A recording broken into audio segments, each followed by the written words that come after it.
spectacle of it all. Flew back late last night so I could be here because I wanted to be in studio, not a Zoom, to talk to Luke Kuechly, who's our first guest, one of the best linebackers in all of NFL history, 5-time All-Pro, 7-time Pro Bowler. Glad to have you. I'm sure they're trying to recruit you to be a coach with the Carolina Panthers right now, but so happy to have you, Luke. Good morning. Your thoughts, your initial thoughts as we sort of graze through and pick apart Super Bowl 58.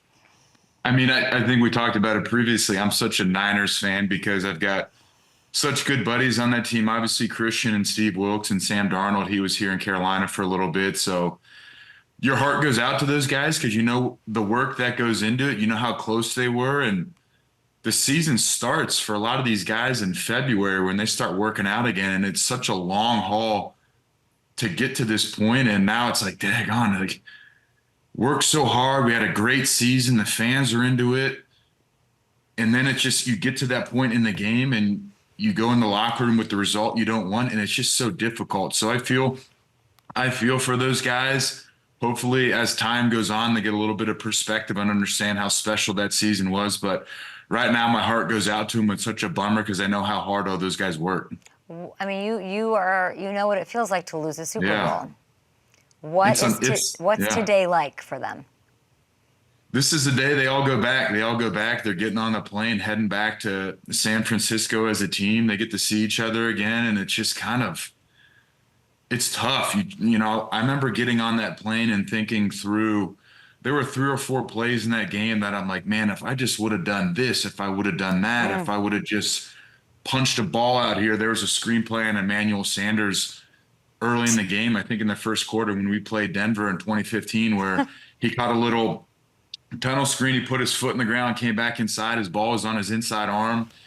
And I could have went and punched the ball out, but I made a tackle for 3 yards. It was 2nd and 7 instead of an opportunity to switch it over. And that's what hurts. I'm sure there's plays that all those guys want that Wilkes would love to have back, that Christian would love to have back, that Sam would love to have back in the sense of maybe he saw something in the game, but there's always something that these guys are going to be thinking about. And that's what makes it so difficult is, man, it's like, could I have done anything else to help us win? And that just sits in your stomach and it's a pit there and it's hard. But like I said, hopefully in time they get some perspective and understand how special this season was. I will say, and it like hurts me a little to hear you talk about that Super Bowl 50 that way. I very much remember watching it and you did your thing. Like the fact that you're still scrutinizing some maybe play that might not have even happened. Like, if I remember correctly, the defense brought it. It was more about what the Broncos defense did to your offense that caused you guys to let that one slip away.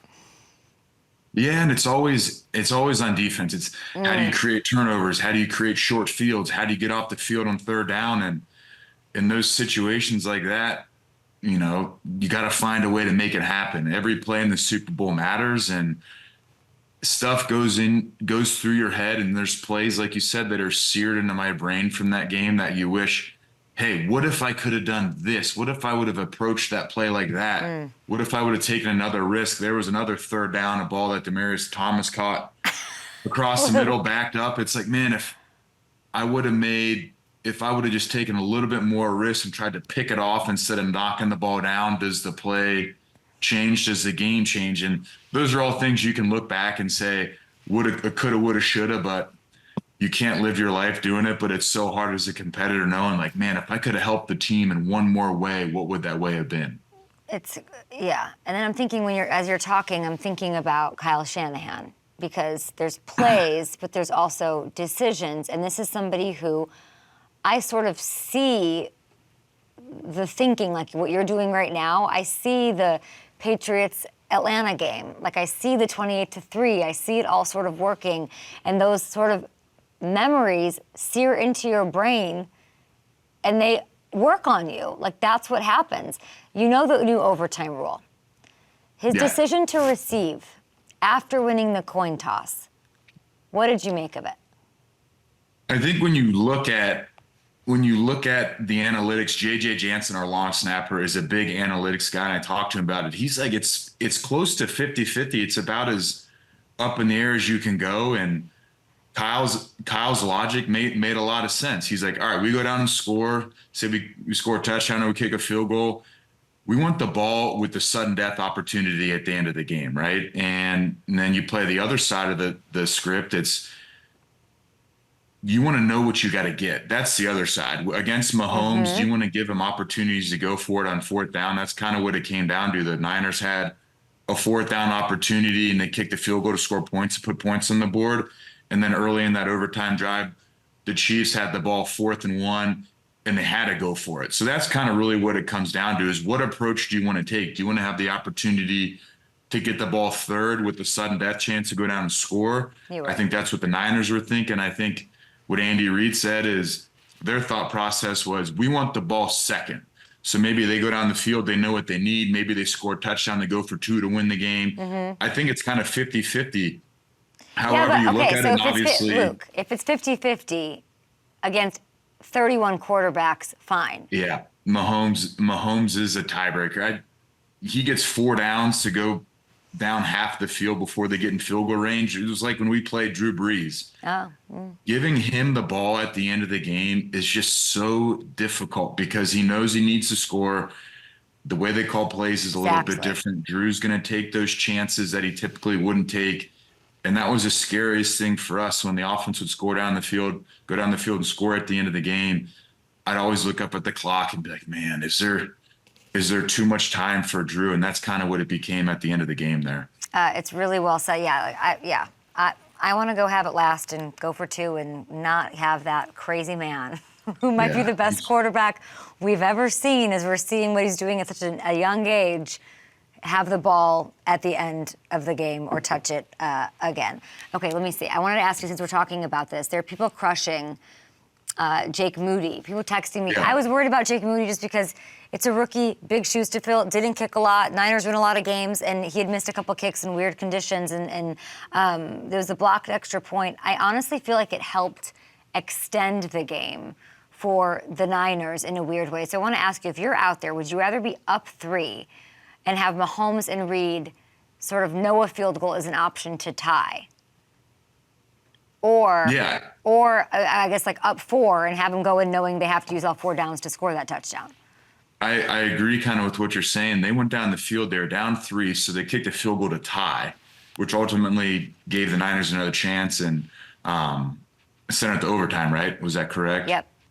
Yeah, and so I think missing the extra point, I think probably benefited the Niners a little bit, because the Chiefs are going to go for it when they get down the field at that point, and then they go up, and then the Niners got to go down and score another touchdown. So, yeah, I think in a vacuum, Jake Moody's like, man, I lost the game for us. But in reality, he made a bunch of big kicks. He had a couple past 50. He had a big kick there to send it to overtime, and then the big kick in overtime. So you can't beat him up. You can't beat him up too much. But that kind of goes back to the situation we talked about. He's going to live this whole offseason of what if I just would have made that kick? But I think being up 3 and being down 3 by the Chiefs, they're like, hey, if we go down the field, we can kick a field goal, we can tie it up, we tie the game, we give ourselves a chance to win. If they go up 4, Mahomes is like, I got to go down and score a touchdown. They're going to have 4 downs to do it. I think it changes the mindset of Andy Reid and the Chiefs. Yeah, I think overtime doesn't happen. And I think if the Niners end up pulling it out, it ends up being, okay, thank God that Moody missed that because they weren't down our throats and trying to kill us in regulation. Okay. You were on the show a couple of weeks ago, and you gave what is now being talked about as just a masterclass in defending Travis Kelce. I don't know if you look at Twitter, everyone's freaking out about how you talked about how to defend him and the little tells and all of that. Somehow in the first half, like Wilkes had your number, like he was like, okay, Kuechly, I got you, because they somehow shut him out. They shut him down with 1 catch for 1 yard. Second half, I go get a drink in like a Twix bar. I come back and Kelce all of a sudden has 8 grabs for 92 yards. Luke, what changed or shifted on either side that helped Kelce be so successful against these Niners? I think just over time, those good players find a way to make plays, you know, and in the second half, he kind of found some voids in zone coverage. He shut some stuff down. He converted some routes. He had that under route at the end of the game where he started on the backside, caught it in stride, and converted it upfield for a bunch of yards. And those guys, man, you got this graphic right here, 9 catches, 93 yards. He had 8 of them in the second half. Those guys are just so hard to defend for 60 minutes, and then obviously they went into overtime. Those guys just find ways to make plays, and you can shut them down, shut them down, shut them down. But as Mahomes gets at the end of the game, it gets to crunch time. Andy Reid needs to find somebody to get the ball to. Those good players just find a way to get it done.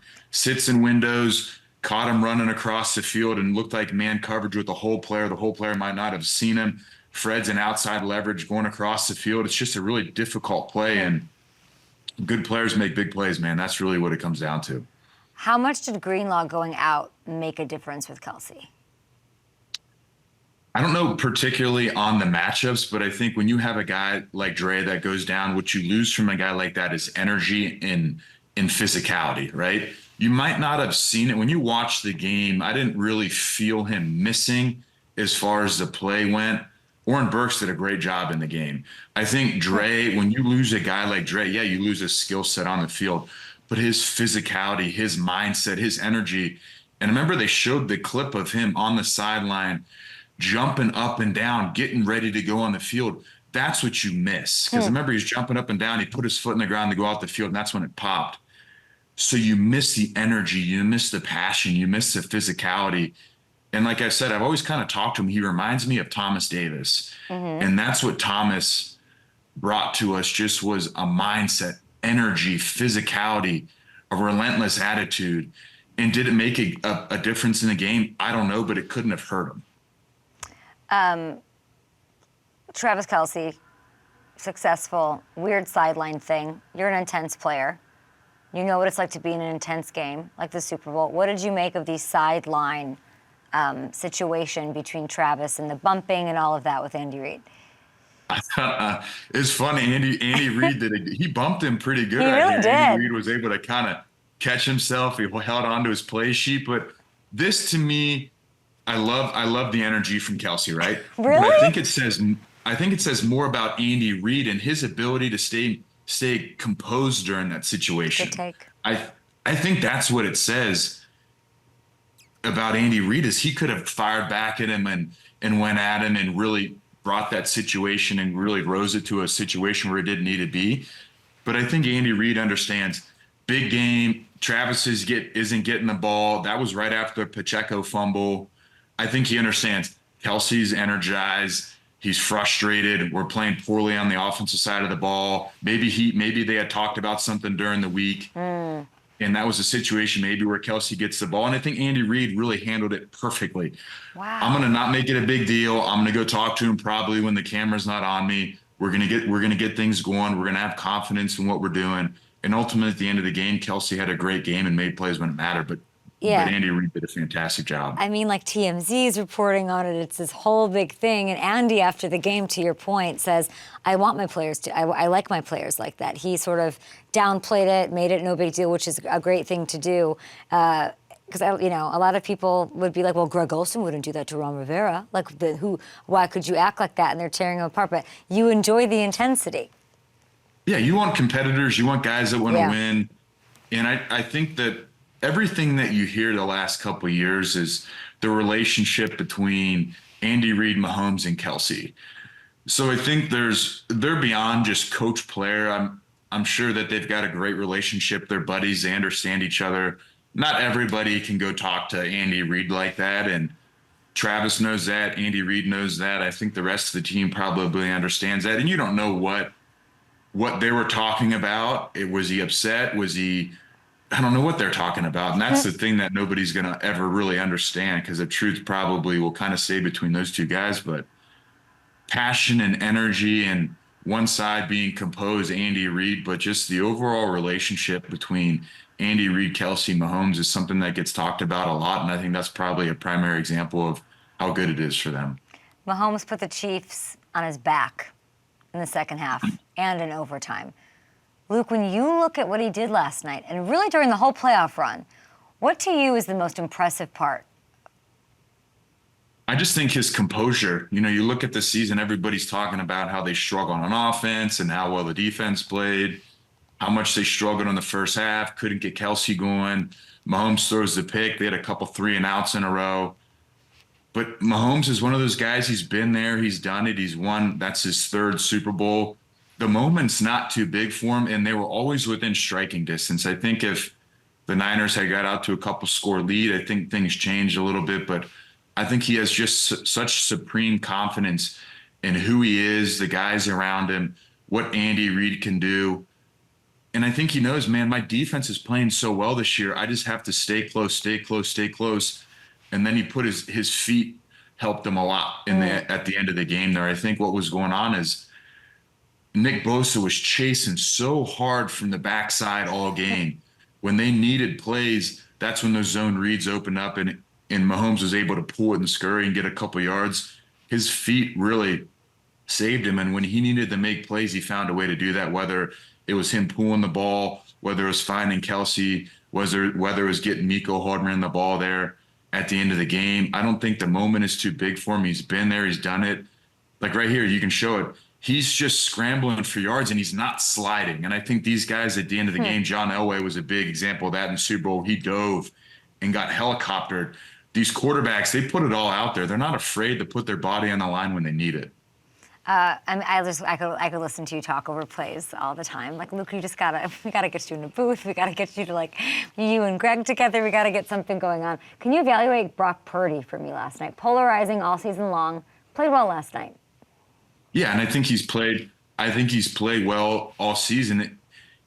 And he just played against a really good defense. And, Chris Jones and Karlaftis were causing problems all day. I think it just talks to Rudy Gay or Willie Gay and Nick Bolton are great players. I thought Brock played really well, and a couple of those situations he had a couple big third downs, and I think a lot of it goes out to Spags.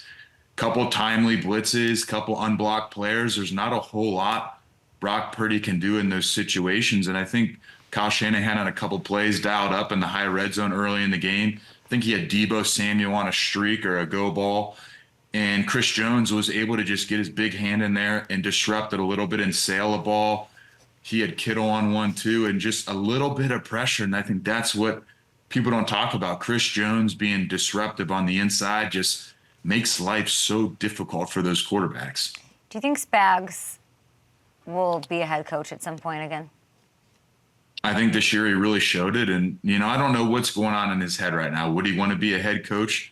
I'm sure all these guys are ultra competitive and want to be a head coach, but when you look at it, he's got a great situation. He's got really good players. He's on a really good team. Andy Reid's a fantastic coach, and he's got an opportunity every year to win a Super Bowl. So, that's a decision for Spags. Do I think he could do it? Absolutely, but he's in a pretty daggone good situation in Kansas City right now. I wonder if, and there's been some talk about Andy Reid eventually. I mean, he's going to have to make some sort of a plan. What's in his head?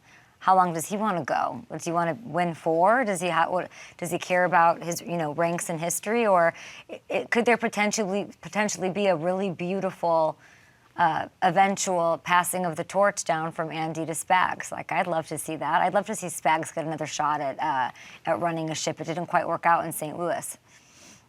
Absolutely, and I think if you look at Andy Reid, and you look at all guys in the NFL, right? They all want to win Super Bowls. They all want to go down as one of the best in NFL history, but I think you do it as long as you're having fun. If Andy Reid's having fun, if he's enjoying going in and being around the guys and calling plays and having a really good football team, I think you do it as long as you can, right? But the moment he decides, man, I'm not having fun, this is too much work, I don't enjoy it, I think he understands that maybe this is the right time for him. And I think guys are a lot like that too. I think a lot of guys understand, hey, I'm done, it's not fun anymore, I'm good. But yes, Spags, I think he'd be a great fit for that team. He understands what makes him click. Dave Tobe, the special teams coordinator on their team, is really good too. They've just got good veteran guys everywhere, from Andy on the offensive side of the ball to Spags to Tobe. They're veteran guys that probably have the opportunity to go coach elsewhere, but they love their situation. They love what they have. And if they're still having fun, they might as well keep doing it. And it looks like they were having fun last night. I feel like Andy Reid last night was a lot further from thinking about the end of his career than he was last year. Like, I feel like it was more, they just looked like they were in their bag and having a great time. For the Niners, I'm trying to get something I can hold on to here, Luke. Obviously the Greenlaw thing, and then they've got the quarterback. There's some optimism. I guess my question for you is, like, what could they have done? like, because we're breaking down like Mahomes is so great and they've got these veterans. Like, what could the Niners have done? Because it feels like the blitz ruined everything, and it feels like they didn't fully adjust. Yeah, I think you go back and obviously, hindsight's 2020. But I think if you're Kyle Shanahan, every play that he calls, he's like, I feel good about this play, and there's a reason why he's done it. I played against Kyle since my rookie year when he was in Washington. Every year, every play, he's got a reason for why he's done it, right? So I don't think, adjustments, this and that. I thought Wilkes did a really good job on the defensive side of the ball. I sometimes think, experience in the Super Bowl helps things a lot. I think you go into that game from the preparation to having 2 weeks to having a long halftime. That's a big deal. How do you handle the halftime? I remember sitting in Levi Stadium at the Super Bowl where I'm like, man, this is a long halftime. And you know that going into the game, you understand, hey, it's gonna be a longer halftime.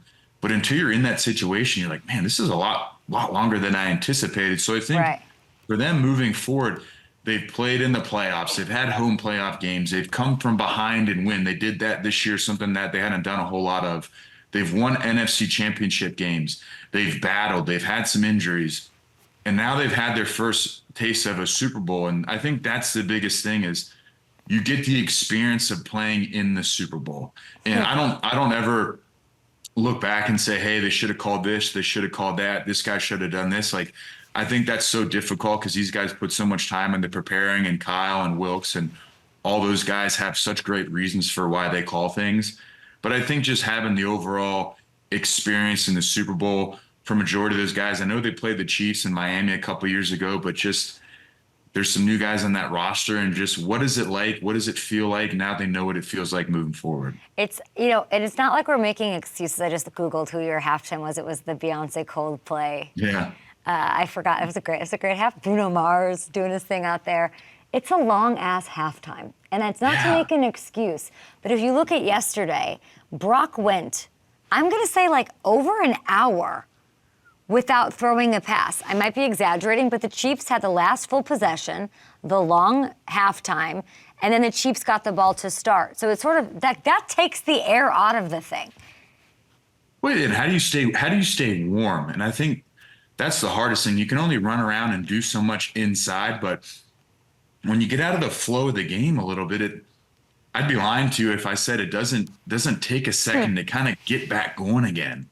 And I don't know how you go about doing it. Do you have a preset routine when you go into the locker room? Do you throw? Do you have a couple things you can do that keep you in the rhythm, keep you in the flow? Because typically in a normal game, you literally go inside, go to the bathroom, get something checked in the training room, come out, have a little snack, get a couple adjustments, and then boom, now you got to go back out on the field. So there's really no time to do anything in a typical game. And then you get to Super Bowl, like you said, it was long, it takes forever. And you brought up a good point of how long it was between. It was over an hour. It was over an hour, legit. Crazy. So that to me is difficult.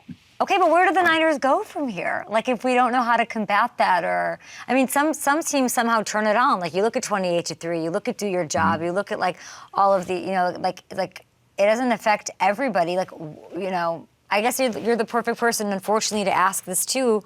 The Super Bowl hangover sort of has to be considered in this. Why is it so hard to get back after losing? I think so many things just have to go your way, right? You never have the same team you had the previous year. You look at what we had in 2015, we're like, we're going to go right back. You don't have the same team. You've got different guys. Your free agency and draft class is completely different. Who do you have to pay in the offseason? And I understand that a majority of the Niners starters are going to be back. But I think you got to start with OTAs. You got to attack OTAs, and you can't say, hey, we're going to go back, we're going to win the NFC West, we're going to go to the Super Bowl, we're going to be a 1 seed. It's just got to be, hey, it's got to be methodical, just like they did from the previous year. And I don't think it's a great answer. I think if everybody knew the answer, they would do it. But I think you're going to do your offseason exactly the same way you did it again. You're going to try to take some time off, get away, but you got to attack the offseason when they get back for OTAs. It's got to be, hey, one day at a time. We're not going to say we're going to go undefeated and win the Super Bowl. We're not going to say we're going to be the best team and win and have a home game in the NFC for the NFC Championship game. It's one day at a time, small wins, and you got to stack them. And then hopefully by the time the season rolls around, you're feeling good, you're ready to go, you're confident. It's so hard to do it again. But they've got pieces, right? Got Kyle Shanahan, Steve Wilkes will be back. They have their quarterback. They got a lot of their pieces coming back, and I think that's super helpful. Luke, have you talked to Christian? I have not. No, I kind of let text? those guys. No, I'm gonna leave those guys be. I'm sure there's so many people texting them. They've got so much on their plate. Yeah. And I think it's just, man, let these guys figure it out. They've got their family. They've got their buddies that are out there. Yeah. I don't need him. I'm thinking about him. I feel for him. I feel for all those guys. And, you just got to let those guys be, let them handle it. And we're all thinking about him because it's just, I know him. I know how hard he works and how much it matters to him. I know in his career and his life playing football, people have always doubted him from you're too small, you're not this, you're not that. And I just want that guy to have all the success in the world. And it hurts me. It hurts all of us that have known Christian for as long as we've known him. We just want him to win and have success and be happy. And that's kind of what it comes down to. That's really well said. Speaking of former teammates, Julius Peppers. Yeah. Named to the Hall of Fame. I think you played a couple seasons, 2 seasons with him. What made him such a dominant force of a player? You're clearly excited. Yeah, I love Pep. I just remember when he came in the locker room for the first time, he always like, man, that's Julius Peppers and how big he is and how athletic he is. And the one thing that I think sets Pep apart from people is just, you watch him, and I love when Pep smiles. That big smile that he has was just so fun to me. And there was one thing when I was getting ready to play with Pep that I was excited about. Pep always had that dark visor, and I always wanted to be there when Pep got a sack, and he had that dark visor, and the only thing you could see on him was that smile through his face mask. And I was just so excited. I don't remember who we were playing. I should probably know that. But when he got that sack and I ran up to him and it was that big toothy smile behind that dark visor, man, I was like, gosh, this is so cool. It's such a dorky thing for me to say, good. But it was super cool when I saw him. It's not dorky. It's so amazing. We're, of course, all happy for him.